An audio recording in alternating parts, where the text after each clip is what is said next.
Hello, hello, hello, com vocês, mais um Batendo Cabelo com Rod Saulete. Aqui quem fala é o Saulete. E aqui é o Rod. E depois de 14 semanas, finalmente chegamos à conclusão da 11ª temporada de RuPaul's Drag Race. E digamos que esse final foi um final até mesmo polêmico, ele dividiu opiniões, nem tanto pelo momento final, mas eu acho que por coisas que aconteceram no decorrer. Foi uma final que nos deixou com sentimentos aí duvidosos em alguns momentos, seja por alguns lip syncs, seja por algumas participações especiais que rolaram. Mas eu acho que o melhor momento foi a coroação final. Seja tanto desse episódio como de toda a temporada até então, eu acho que a coroação foi a melhor coisa que aconteceu nessa temporada. E pra mim foi um dos melhores momentos de Drag Race em 2019. Quando o RuPaul falou o nome de Yvie Oddly, sendo a nova grande campeã do show, isso me deixou assim, em êxtase. Eu gritei demais e eu estava sozinho no meu quarto vendo, então minha mãe e possivelmente alguns vizinhos devem ter até assustado. Mas assim, problemas. Como dizem, Drag Race é a Copa das Gays, então a gente tem que celebrar e comemorar da forma que a gente achar melhor. E eu fiquei muito feliz com esse resultado, porque a gente que acompanhou aí toda a trajetória da drag e viu o quanto que ela é incrível, mesmo com sua condição de saúde, foi algo muito, muito maravilhoso de poder ver e acompanhar a sua ascensão ao panteão das campeãs de RuPaul's Drag Race. E essa é uma alegria que eu compartilho com o Rodrigo, porque no nosso último podcast a gente deixou claro que torcia para a Yvie Oddly, então eu acho que a gente encerra aí essa temporada de RuPaul's Drag Race muito feliz com o resultado que nos foi apresentado. Acho que todo mundo concorda, pode entrar nesse consenso de que essa foi uma das coroações mais justas que a RuPaul fez nessas últimas temporadas, porque muitas pessoas sempre não gostavam da ganhadora, falava que não merecia, por várias questões, e dessa vez tinha as duas, né, que a gente já tinha falado no podcast, a Brooke e a Yvie, que a gente falou que se qualquer uma das duas ganhasse, ou se as duas ganhassem, não teria problema. Mas a nossa torcida maior era pra Yvie ganhar, e ainda bem, né, que aconteceu isso. Eu acho que ao redor do mundo, principalmente aqui no Brasil, muitas casas noturnas e bares que exibem o programa, acho que todo mundo deve ter vibrado quando a RuPaul disse o nome dela. Como o Saulo também disse, teve uns momentos no episódio, tipo, a gente ficou assim, tá, o que tá acontecendo? Uma das adições que eu particularmente gostei, porque deixou um pouco mais dinâmico, não que tenha ficado 100% legal. Eu achei aqueles curtas que as drags estão se apresentando bem mais dinâmico do que elas ficarem ali no palco pra ficarem comentando da vida, aqueles momentos que a gente até viu no episódio retrasado, que foi delas no podcast. Eu achei que ficou um pouco mais dinâmico por causa disso, mas não que tenha melhorado a final. A final ainda continua aquele mesmo formato que a gente já sabe que vai ser um lip sync, que todo mundo vai se jogar, vai tentar fazer os reviews da vida.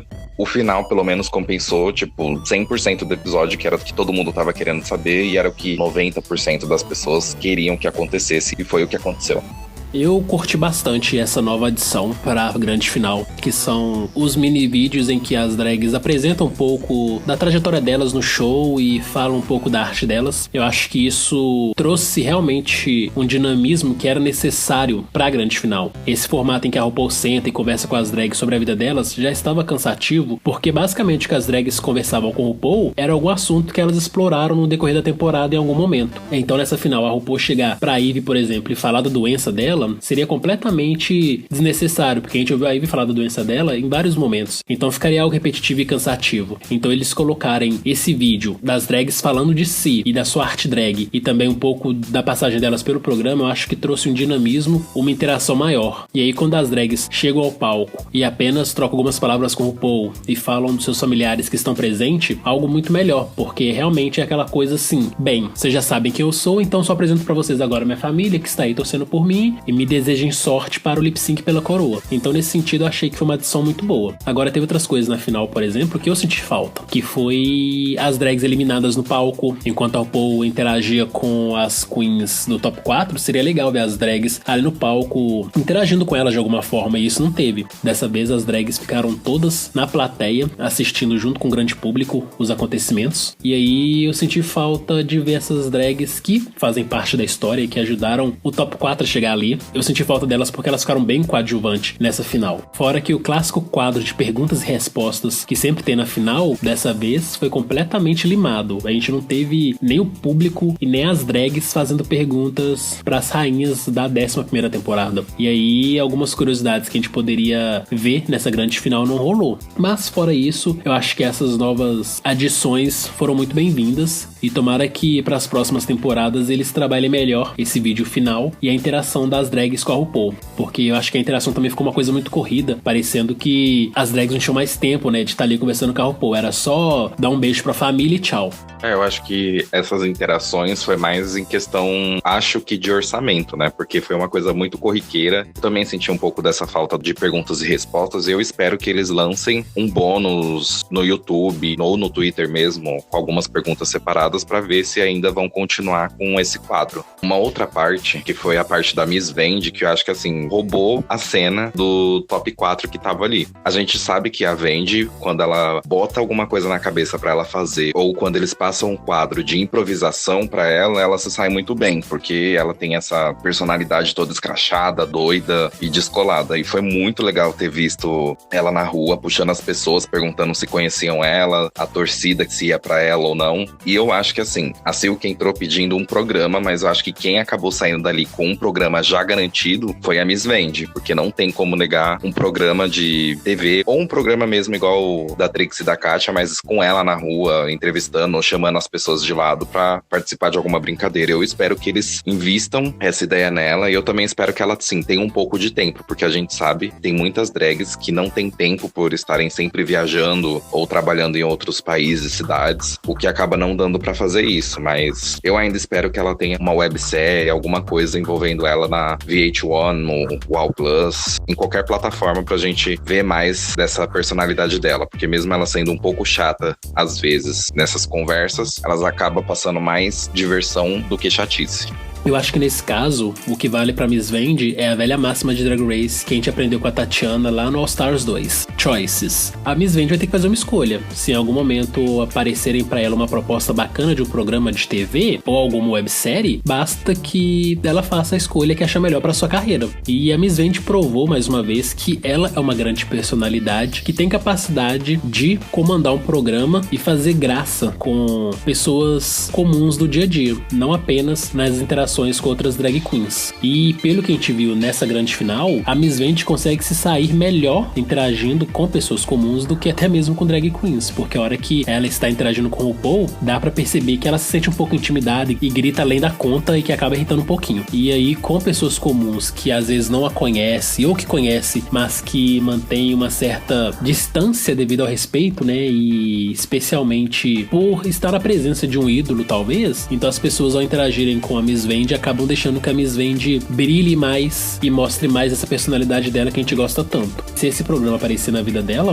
que ela tome uma escolha sábia pensando na carreira dela, no futuro dela, e que talvez ela nos apresente aí um programa pra gente poder acompanhá-la, porque ela provou que é uma personalidade assim incrível, que funciona muito bem pra TV, e eu acho que é aquela coisa que a gente vinha falando de outras drags, e sempre a gente cita a Trixie Mattel como um grande exemplo. A Trixie fora de Drag Race, ela tem uma carreira formidável, especialmente na área do humor. Ela faz comédia como ninguém e faz as pessoas rirem muito, especialmente no programa que ela divide com a Kátia, em que elas comentam coisas do dia a dia e fazem graça com isso. A Miss Vendi provou isso pra gente também. Se durante a 11ª temporada ela teve um desempenho bem fraco e chegando ao top 5 a muito custo, nesse curto programa de 3 minutinhos que foi ali, ela mostrou uma personalidade muito grande e uma capacidade de fazer graça como ninguém. Então eu acho que há arte drag para todos os públicos e para todos os estilos. E quando a gente vê uma Miss Vendi que numa competição não vai tão bem, mas em um programa que às vezes pode ser roteirizado, que tem uma certa direção e que tem um objetivo específico, ela consegue se sair muito melhor. Eu espero aí que o futuro nos reserve mais surpresas em relação a Miss Vendi e não apenas shows drag, porque infelizmente shows drags, só pessoas, digamos assim, que têm condições, e não só condições, mas também têm oportunidade de estar presente, vão poder apreciar o que essas drags fazem nessas casas de show, boates, teatros. Agora, quando a drag vai pra TV, e é por isso que a gente adora e ama o RuPaul's Drag Race, porque ela possibilita que pessoas ao redor do mundo inteiro vejam essas drags em ação, aí a coisa toma uma nova proporção, porque a Miss Vendi à frente de um programa, mais pessoas terão acesso aí à sua arte de fazer graça e fazer a gente rir. Então eu torço muito para que o futuro nos traga aí uma Miss Vendi cada vez mais debochada e melhor dirigida. Se a Miss Vendi treinar cada vez mais aí a forma com que ela se apresenta na TV, esses exageros dela que a gente critica, porque às vezes eles passam dos limites e irritam, com certeza com o tempo vai ser cada vez menos recorrente e vamos ter uma Miss Vendi aí muito mais profissional em frente à TV. E uma das partes, não foi só eu, mas muitas pessoas, acho que inclusive o Saulo, ficou meio, o que tá acontecendo? Foi quando eles chamam uma cantora chamada Christine pra cantar a versão de Sister The Walk na voz dela. E nesse momento, assim, me desculpa quem conhece ela, quem já tem, assim, uma história com ela. Eu nunca ouvi falar. Provavelmente, assim, é uma das cantoras que deve estar estourando por lá nas boates, nos bares. Eu achei, assim, uma coisa bem... o que aconteceu, quem é? Ninguém vai falar o nome dela, só fala que é Christine. Como que a gente vai pesquisar só por Christine? Provavelmente vai sair alguma coisa agora nos sites falando sobre ela, mas até então eu não tinha conhecimento. Não sei também, eu acho que o Saulo também não tinha. E foi o momento que a gente ficou, ok, o que foi isso? Tudo bem que foi pra apresentar as drags, mas se você apresenta uma cantora que a maioria das pessoas não conhece, seria legal falar, assim, alguns trabalhos que essa cantora faz, né? E eu até ouvi um pessoal dizendo que ela podia ser uma das vozes que cantam naqueles musicais que as drags fazem, mas eu realmente não sei quem é. Quando a Christine apareceu, eu fiquei completamente perdido. Pensei, putz, o RuPaul agora tá fazendo caridade pra quem, né? E aí, quando eu comentei no meu Twitter que não sabia quem era essa Christine, um seguidor respondeu que Christine é uma cantora queer e francesa e que ela estourou no último ano com o álbum de lançamento dela e que foi um álbum muito bacana. Então, o que ficou claro pra mim é que Christine é uma nova celebridade queer que está despontando e acaba sendo uma grande referência e representatividade aí pra nossa comunidade. Então, nesse sentido, eu acho que foi bem justo ela aparecer. Mas nesse sentido, eu concordo com você que foi bem incompetente da produção de Drag Race não introduzir Christine de uma forma mais apropriada, não nos apresentar ela em um contexto mais amplo, né, do que é o trabalho dela e do que ela representa pra nossa comunidade. Porque jogar ela ali no ar realmente parece uma cantora qualquer fazendo bico nos horários vagos de trabalho dela. Mas, deixando um pouco Christine de lado, eu achei que as drags clássicas de RuPaul's Drag Race que foram aparecendo ali foi, assim, um alento pro coração. Porque a gente que acompanha Drag Race há vários anos e que assistiu todas as temporadas, sempre gosta de rever essas drags que a gente acompanhou a sua temporada e a sua trajetória no show. Então, ver alguns rostos ali que eu não vi há um bom tempo foi bem acalentador, assim, pro meu coração. E eu fiquei muito feliz em ver essas drags no palco principal sendo aplaudidas pelo grande público, porque eu sei que se eu estivesse naquele teatro eu estaria gritando freneticamente também. Ver a Ongina, a Nicole Prade Brooks from Atlanta, Georgia, teve a Raja, campeã da terceira temporada. Então, assim, foram drags memoráveis que desfilaram ali, drags que fazem parte da história do show e que a gente sempre vê participando de Drag Race de alguma forma. E a melhor forma de ver elas participando não é apenas pelo DragCon, a convenção anual das drags, mas especialmente na grande final, que é a oportunidade que essas drags têm para aparecer pro grande público. E nesse ano eu senti falta de várias outras drags, especialmente outras campeãs, mas eu acho que a Raja é uma das campeãs mais lendárias que passaram pelo show e ela representou bem aí as outras campeãs de Drag Race. Foi uma surpresa ter visto a Ongina de peruca, porque a gente sabe que 90% do tempo dela, ela faz a drag sem peruca. E ela com peruca ficou bonita, ficou legal. Eu gostei de tê-la visto. E a Raja também, por mais assim que ela não se vista, né? O que todo mundo fala não é 100% drag, mas o que ela coloca, por ela ter uma atitude e uma pose de modelo, ela acaba ficando muito legal no estilo, fica bonito o estilo que ela tá apresentando. Eu achei que eles poderiam ter mostrado um pouco mais delas desfilando, porque teve umas assim que passou nem acho que 2 segundos e a câmera já mudou. Então eu senti falta um pouco disso. Inclusive, uma das que as câmeras passaram bem rápido foi a Sonic. A câmera passou rápido, ela só deu um sorriso, já acabou. Outras também vieram, acabou que eu não tô lembrado quem foi. Mas eu achei essa parte assim muito rápida e corriqueira. Mas foi muito bom tê-las visto desfilando. É óbvio que não dá pra ver todas ao mesmo tempo devido à questão de trabalho, mas as que estavam ali presentes foi legal. E eu curti também de ter visto cada uma que já passou pelo programa. E também pra gente ver, assim, um pouco da evolução delas até hoje.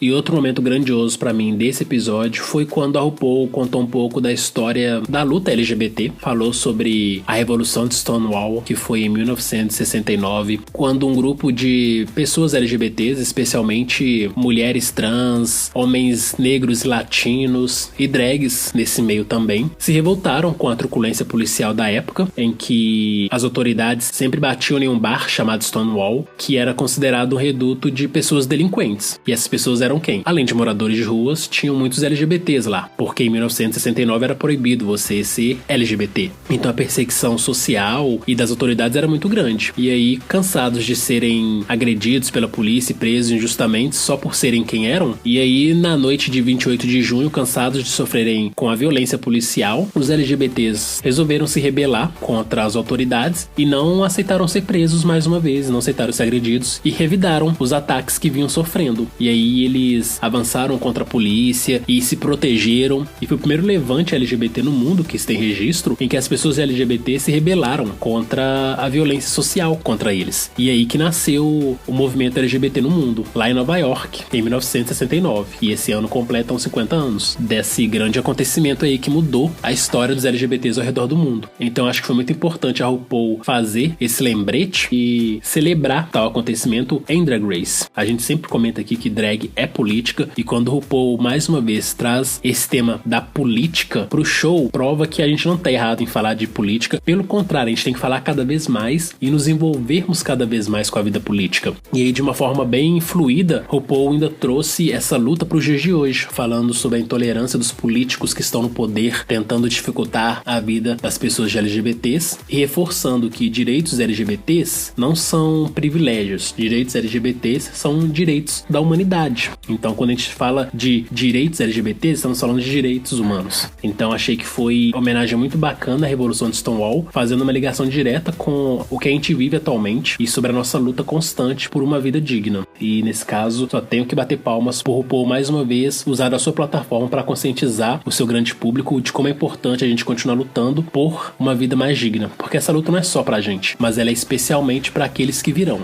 Conforme a gente comentou também, acho que até no último podcast, que é bom o RuPaul trazer isso, porque tá trazendo muito mais público agora, que é aquele público novo ainda, que não sabe 100% das coisas, é o público que tá tendo o primeiro contato com os LGBTs. Então é sempre bom ela trazer um pouco da história, sempre contar isso e expor também um pouco de certo assunto que envolveu política ou algum ato de protesto, pra pessoa ficar mais curiosa e pesquisar. Porque eu não sei vocês que ouvem o podcast, mas muitas das coisas que passa no programa ou a RuPaul fala que a gente não sabe, a gente tira um tempo, vai pesquisar pra ver o que que é e depois volta pra falar aqui no podcast ou o Saulo postar no site pra gente ficar sabendo e ficar mais por dentro do episódio, que foi no caso da Nancy Pelosi, que foi uma deputada que participou do programa e a gente não tava sabendo identificar o que ela exatamente estava fazendo ali. Então a gente parou, foi pesquisar, viu que ela estava lutando com a gente pela causa LGBT, aí a gente veio e comentou aqui no podcast. Então é sempre bom ter esses momentos, não só na grande final, no Reunited, mas assim, em certos momentos do episódio tem um comentário ou outro que se refira a essas coisas que já passaram. Como o RuPaul também sempre fala de Ball e também falou agora um pouco sobre o movimento da luta LGBT, é bom o pessoal que gosta de série pegar um tempo pra assistir Pose. Pose passou aqui no Brasil pela Fox e já vai começar a segunda temporada agora. Então é legal também pegar, porque não é só assim uma série qualquer, é uma série que conta a história de como as pessoas trans são tratadas, os LGBTs negros eram tratados na década de 80, de 90. Então é bom vocês pegarem assim um tempo pra assistir. Tem legendado, tem dublado. É bom saber pelo menos um pouco da história do que não saber nada. Não é legal então você não saber nada e ser uma Derrick Barry que não sabia nada de Stonewall, que ela foi em um programa e disse várias asneiras que ela nem tinha pesquisado. Então, pra quem tá começando agora, não sabe o que é Stonewall, não estuda isso em história na escola, porque não pode, né, segundo o presidente, mas tira um tempo, pesquisa na internet que você vai achar bastante coisa.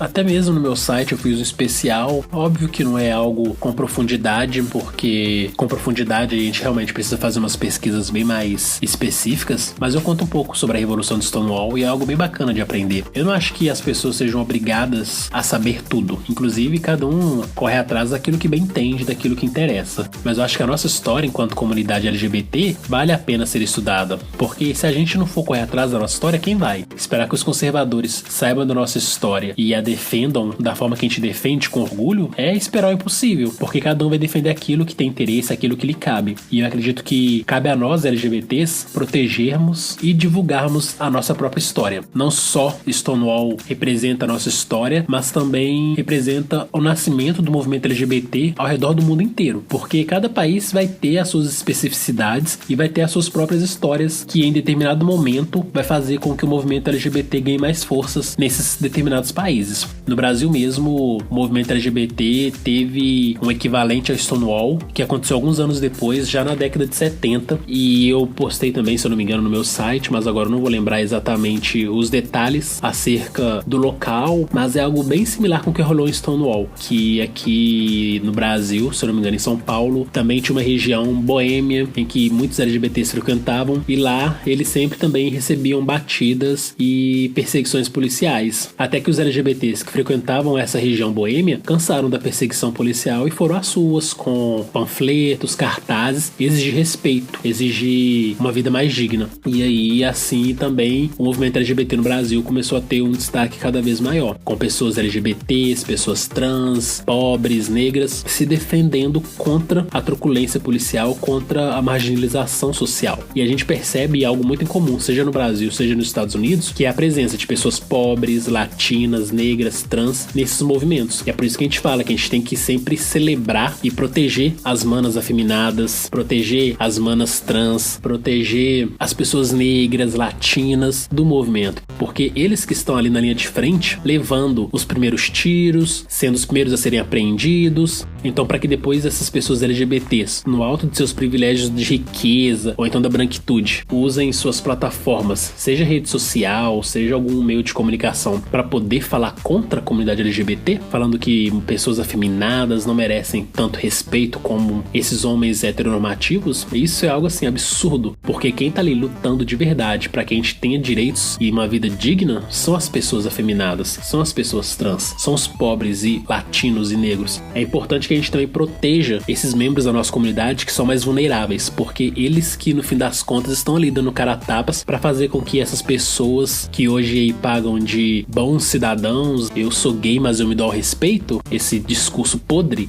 para eles dizerem isso, teve que muita mana negra, afeminada, trans morrer, e isso me revolta muito, o tanto de gente que a gente teve que perder para que venham uns babacas aí e queiram tomar a nossa luta como se fosse deles e como se eles representassem toda a complexidade e diversidade que é a comunidade LGBT. Então é muito bom que a gente sempre reforce que drag é político, e se você não concorda, vai então celebrar e procurar outro tipo de arte, porque drag é política e não importa o que você queira com isso, concorde ou não, isso é algo que não vai mudar. Voltando pro programa, agora vem as partes importantes, né, que são os lip syncs. Eu acho que a gente teve mais uma vez uma grande final com lip syncs bem zoados. Eu acho que os dois primeiros duelos, seja da Ivy Oddly com a Keria dublando o SOS da Rihanna, ou então Silk versus Brooke dublando Bootylicious da Destiny Child, foram assim, performances muito fracas. Eu assisti aquilo e fiquei, gente, o que tá acontecendo? Especialmente no duelo entre Silk e Brooke, eu fiquei completamente sem graça e com vergonha alheia, porque chegou um momento ali das duas dublando que parecia que elas estavam limpando o palco, passando pano no chão para receber a próxima dupla que iria dublar. Eu achei muito fraco e não vi a hora daquilo acabar, e tinha medo da RuPaul virar e falar assim: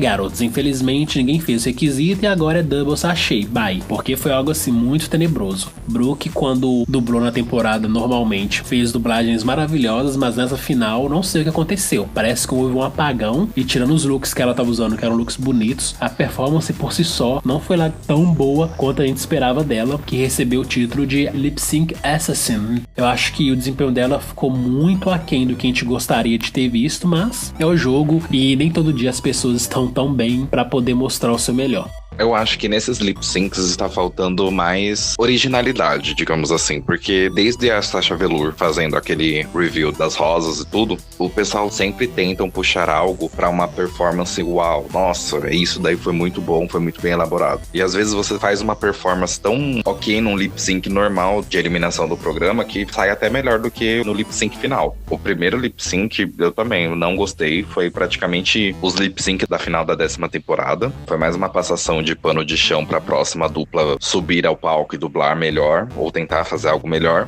Eu não curto muito, eu já falei isso várias vezes, eu não curto muito da pessoa ficar se jogando, fazendo estrelinha, porque ali você tá pra dublar, não é uma aula de acrobacia. A drag fazendo isso, não tem como você ver se ela realmente tá dublando. Não que precise ter isso no lip sync, mas uma vez ou outra é legal de ver. Agora, toda hora durante o lip sync não é assim prazeroso. Então eu achei assim uma performance bem meh, inclusive da Brooklyn, porque a gente sabe que a Brooklyn sabe dublar bem, e não foi algo prazeroso de assistir. E quando a Eve Oddly enfrentou a Keria, dublando SOS da Rihanna, eu fiquei assim, em êxtase. Na verdade, quando houve a dublagem de Bootylicious da Destiny Child, eu fiquei muito feliz, porque é uma música que eu adoro. E tanto Bootylicious quanto SOS são músicas que eu ouvi muito na minha adolescência. Então assim, são músicas que fazem parte da minha história. E ver o que as drags fizeram ali foi bem decepcionante. Tipo Nino West e Silk dublando No Scrubs da TLC. Me machucou muito. Mas eu acho que essas são músicas que elas também são difíceis de você fazer uma dublagem que seja marcante. Eu acho que essa é a grande verdade. Porque quando a gente pega os clipes dessas músicas pra ver, são clipes que pegam muito a questão da coreografia que as cantoras estão apresentando, do clipe em que elas estão performando. Então tem toda uma questão aí que eu acho que não é possível trazer com tanta força pro lip sync em si. Então acaba que ficam performances bem fracas que não correspondem às expectativas de quem tá assistindo. Mas eu acho que pelo menos a performance da Eve contra a Keria foi um pouquinho melhor, porque eu acho que a primeira foi completamente desastrosa. Só que enquanto a Keria estava fazendo uma performance até mesmo muito animada, porém não casava com a música. Parecia que ela estava dançando um estilo completamente diferente de música, que fez com que o que a Keria apresentou com a música, no caso escolhida, não casassem. Já a Eve, ela tentou até fazer uma performance bem estranha, que tem tudo a ver com ela, só que a roupa que ela estava usando era tão pesada e com tantos detalhes que impediu que ela fizesse alguma coisa mais interessante na sua performance, porque era perceptível a vontade dela de se mexer, de fazer certas acrobacias, só que ela não conseguia porque a roupa impedia. E talvez isso até tenha sido um ponto positivo, né? Porque se ela também começasse a se jogar demais ali no palco, não teria tanta graça assim, e talvez ela não conseguisse aí vencer o lip sync que estava disputando contra a Keria. Mas pra mim acabou que não foi nenhuma surpresa a RuPaul dizer que tanto a Eve no duelo contra a Keria quanto a Brooke no duelo contra a Silk venceram seus respectivos lip syncs e acabaram sendo o grande top 2 da temporada, e aí iriam se enfrentar no lip sync final. O que foi surpresa pra mim foi o fato da Silk Nutmeg Ganache ter sido a escolha da roleta, e a hora que ela teve a oportunidade de escolher a sua concorrente, ela não falou Eve Oddly. Isso pra mim foi assim, the face crack of the century. Pra mim foi o grande choque da temporada, porque a gente assistiu no decorrer de toda a 11ª temporada, seja no Untucked ou no episódio comum, a Silk falar que estava motherfucking ready e que ela ia arrasar com a cara da Eve Oddly e que ela ia mostrar pra Eve Oddly que era melhor e que ia mandar a Eve Oddly pra casa. E aí na oportunidade que ela tem pra realmente colocar tudo isso em jogo, que ela tem pra poder realmente, digamos assim, esfregar a cara da Eve Oddly no palco e mostrar que era melhor e superior, como ela sempre discursou na temporada, ela não fez. Chega a grande final, é a Silk que tem um grande poder na mão de escolher quem ela realmente vai enfrentar no lip sync, ou seja, ela tinha 3 opções ali, a Keria, Brooke e Eve. A escolha mais óbvia não foi a que ela fez. A Silk optou por enfrentar a Brooke, e aí nós ficamos com cara de tacho, tipo, bitch, não era isso que você tinha combinado com a gente. A gente esperou a temporada inteira você enfrentar Eve pra chegar agora a fazer esse papelão. Então assim, fiquei bem decepcionado, mas é aquilo também, né? Se no final da temporada a Silk tinha se acertado com a Eve, então talvez não havia tanta necessidade aí das duas se enfrentarem mais num lip sync. Porém, por tudo que a Silk prometeu, eu acho que era o mínimo que ela nos devia aí, por toda a temporada que a gente acompanhou os seus atritos com a Eve, era um grande lip sync entre as duas. Tipo, a parte do grande eu ignoro, porque a gente viu que nenhuma delas entregou um grande desempenho, mas eu acho que era um momento aí que a gente poderia lavar nossa alma e ver de fato quem se sagraria melhor da temporada na hora que as duas estivessem se enfrentando. A resposta óbvia, né, que a gente esperava dela iria ser a Eve, mas provavelmente não deve ter dito o nome dela por ela já ter visto como que ela tinha dublado naquele outro episódio e sabia que a dublagem dela não se igualaria. Mas mesmo assim, ela também tendo escolhido a Brooke, foi uma decisão já meio que óbvia de quem sairia. Eu estava esperando ela escolher ou a Keria ou Eve, e como nenhum dos lip syncs foram lá essas coisas, meio que já estava já formado o top 2 2 e não um top 4. Pra ser sincero, eu acho muito difícil a Kyria ou a Silk ter se saído muito melhor que as outras duas queens, sem levar em consideração também a performance dela ao longo dos programas. A Kyria ainda tinha até chance, mas a Silk, assim, tinha pouquíssima chance de ir. E também há relatos, né, de que quando estavam gravando a final, a maioria da plateia não queria bater palma, ou se não vaiavam a Silk, o que é uma coisa, assim, eu acho que já é muito mais pesado do que você não gostar de uma pessoa no programa, porque ali você tá lidando com uma pessoa cara a cara, não é uma personagem de TV ou não é uma coisa que aconteceu num programa, não quer dizer que a pessoa seja 100% assim. E ela até comentou nessa final que queria se redimir das coisas que ela falou no programa, porque ela viu que muita coisa que ela disse, 90%, 80% das pessoas não gostaram. Então eu acharia muito difícil, assim, ela se sobressair tanto assim. O lip sync final eu gostei, porque não teve, pelo menos da parte da Ivy, não teve aquela coisa que elas sempre fazem, né? As acrobacias doidas. A Ivy até fez uma coisa ou outra. Pode ser devido ao vestido que tava usando, que não permitia fazer muitos movimentos, mas eu preferi ver uma performance daquele jeito, mais estruturada, mais pensada, com um visual, assim, bem diferente, uma coisa que nem todo mundo pensa em fazer um visual daquele, do que, por exemplo, ver a Brooke fazendo aqueles passos de bailarinas mais uma vez pelo palco inteiro, que todo mundo já tá cansado de saber que ela é bailarina. Eu achei a performance bem melhor. E só o lip sync anterior, que foi o da Kyria, ou ela se enrolou muito, ou ela não sabia a letra, que dava pra perceber em vários momentos que a boca dela não tava batendo com o que a letra tava falando. Então, se ela tinha alguma coisa boa pra acontecer, não aconteceu. Desde que RuPaul's Drag Race entrou na VH1, a grande final mudou. E essa grande mudança trouxe a grande oportunidade de uma drag que não teve um desempenho tão bom durante toda a temporada, fizesse algo, digamos que até mesmo revolucionário na grande final e provasse seu valor e chegasse na final. A gente viu isso com o improvável top 2 da 9ª temporada, que foi a Peppermint e a grande campeã, Sasha Velour. O que a Sasha fez ao performar Whitney, fazendo essa revelação das pétalas rosas, foi algo que até hoje ninguém superou. E pelo que a gente tem visto, vai ser bem difícil de ser superado. Dessa forma, a gente chega então com as expectativas sempre altas para que as drags façam lip syncs revolucionários. E o que a Ivy mostrou, pra mim, é o que tem sido a grande revolução desses lip syncs da grande final. Porque quando a Sasha Velour fez a revelação dela de flores, o que as drags pensaram? Poxa, então vou ter que fazer uma revelação muito foda pra poder vencer. E aí tem alguns desastres no percurso, tipo a Eureka na 10ª temporada fazendo 1 milhão de revelações que você não sabe mais o que tá acontecendo no palco e você não vê a drag dublando, né? A gente só vê ela tirando peça de roupa aqui, peça de roupa ali. Agora a dublagem que é bom nada. Ou então que é bem pior, que foi o que a Asia O'Hara fez, que é trazer animais vivos pro palco, performando com eles. E no caso, a escolha da Asia O'Hara foram borboletas, que no fim das contas não são objetos de encenação. E aí o que restou foi só mesmo o massacre das borboletas, coitadas, que foram basicamente todas mortas. Então o que a Ivy fez contra a Brooklyn Heights no último lip sync, ao dublar em Edge of Glory da Lady Gaga, pra mim foi assim a revolução necessária, que no caso é ela simplesmente performar dublando, sem truques de revelação, sem acrobacias, ela simplesmente mostrando a arte de dublar. Afinal de contas é dublagem pela coroa, não é acrobacia pela coroa, não é pulo pela coroa, não é borboletas pela coroa, é dublar pela coroa. E eu acho que isso a Ivy mostrou. E a grande sacada dela foi fazer um look muito, muito chamativo, em que ela conseguiu fazer a brincadeira aí das 3 faces, e ao final do lip sync ela revelou uma 4ª face que estava na parte de trás da sua cabeça. Então assim, eu acho que quando a gente olha o montante, a Ivy acabou se destacando mais e mostrando um trabalho mais consistente. Infelizmente a Brooke, ela recorreu nas velhas habilidades de sempre, mostrando as mesmas acrobacias, sempre dançando na ponta do pé, e algo que eu acho que ainda é pior, que ela tentou ainda encarnar um pouco da Lady Gaga na sua performance. E eu acho que isso diz muito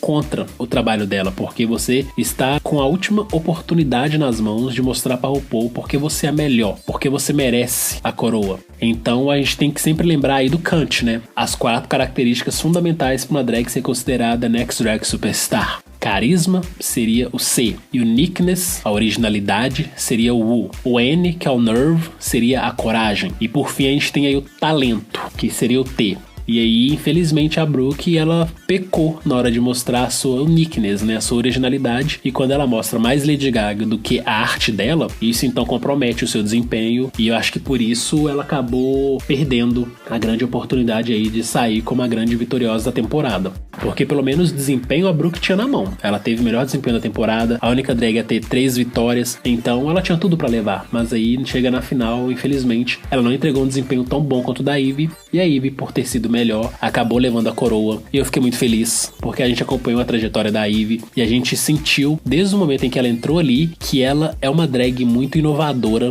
e é o que o panteão das drags RuPaul's Drag Race tem precisado, porque as últimas drags que venceram, embora a Sasha também seja muito conceitual, são drags muito fashionistas, visuais, e que acabam entregando algumas coisas parecidas, similares. Fora que a Aquaria, infelizmente, ela teve um reinado muito apagado. Ok, que ela teve alguns destaques aí bacana, participando de uns eventos importantes, tipo o Met Gala desse ano, mas se a gente for olhar assim toda a trajetória que ela teve, a Aquaria esteve mais envolvida em babados do que em propagar a arte drag e mostrar como que ela pode elevar a arte pro próximo nível. E a Ivy, eu acredito que vai trazer um pouco desse frescor necessário aí pros próximos 10 anos de programa. Então, eu sou muito grato por ter dado essa coroa pra Ivy, porque eu acho que ela representa coisas incríveis que a gente tá precisando ver, especialmente por ser uma drag negra e que tem uma condição de saúde que acaba impedindo com que ela dê o seu melhor em determinados momentos. Então ela só mostra que, independente do problema que você tenha, independente da minoria que você faça parte, sempre dê o seu melhor, que você vai ser recompensado. Então a coroa da Ivy é uma coroa que eu sinto que é minha também, e eu fico muito feliz por isso. E eu torço muito aí que o reinado dela seja um reinado incrível e que inspire muitas pessoas, especialmente crianças e adolescentes que possam estar aí vivendo algum tipo de atribulação em suas vidas, às vezes por não se aceitarem, às vezes pela família não aceitar e renegar essas pessoas. E ter uma campeã como a Ivy, eu acho que vai ser muito importante aí pro show e pra comunidade LGBT que tanto tem se inspirado nesse show. A Ivy, sendo ganhadora, representa muitas coisas. E só dela comentar também no programa que quando ela assistiu o primeiro episódio de RuPaul's, ela conta que teve 17 anos. Então, ela está representando os mais jovens que estão entrando nesse universo de RuPaul agora. Ela também representa aquelas pessoas que não são convencionais à sociedade, que são as pessoas estranhas. E também ela representa uma forma original de fazer drag. Não original, mas assim, um estilo totalmente diferente, que é aquele estilo de que se você visualizou alguma coisa na sua mente, não há limites que você não possa fazer aquilo. Eu espero que assim o reinado dela seja muito memorável, que vá além da 11ª temporada, que seja algo tão bom e tão grande quanto aconteceu, por exemplo, com a Sharon Needles na 4ª temporada, ela ganhando. E eu espero assim que ela consiga trazer mais conceitos, por exemplo, igual a Sasha Velour, como trouxe aquele conceito de dublagem com performance artística, tipo, não artística de só você ir dublar, fazer alguma coisa, mas ter uma cena, ter um enredo naquele momento que ela tá dublando, que ela inclusive tem até uma peça que ela faz, que é muito bem elogiada, e que também ela aparece assim em revistas também de moda, porque a moda não é só você se vestir bem, a moda é você também ser estranho e se vestir bem de um modo estranho, porque a moda pra mim é você se vestir do jeito que você se acha bem. Se você tá se sentindo bem, por exemplo, com uma bandeira de um país e uma calça que simboliza a bandeira de outro país, isso é uma moda, é um jeito que você sai, é um jeito seu. Então eu espero que ela faça bastante coisa, que a gente comente muitas coisas sobre ela e que também ela faça participações em outros programas como muitas fizeram durante o reinado e fora do reinado. E agora é a gente ficar aqui curtindo essa vitória que a gente tanto torceu, tanto vibrou por ela, e esperar novas temporadas de Drag Race. Vai vir aí Drag Race UK, possivelmente vamos ter mais um novo All Stars, e a 12ª temporada, que a chamada para as inscrições começaram antes mesmo dessa 11ª temporada estrear. Nós vamos fazer mais um podcast especial de perguntas e respostas, então nossos ouvintes que quiserem participar podem nos mandar perguntas pelas nossas redes sociais ou então pelo próprio YouTube. Mandem as perguntas, que as mais interessantes serão escolhidas por nós e serão respondidas. E aí vamos finalmente concluir mais uma temporada de Batendo Cabelo com Rod Saulete. Dessa vez a gente tá indo aí descansar, muito feliz com o resultado e torcendo para que a nossa nova rainha nos surpreenda muito. Aqui quem fala é o Saulo. E aqui é o Rod, e esse foi mais um Batendo Cabelo com Rod Saulete. Até a próxima.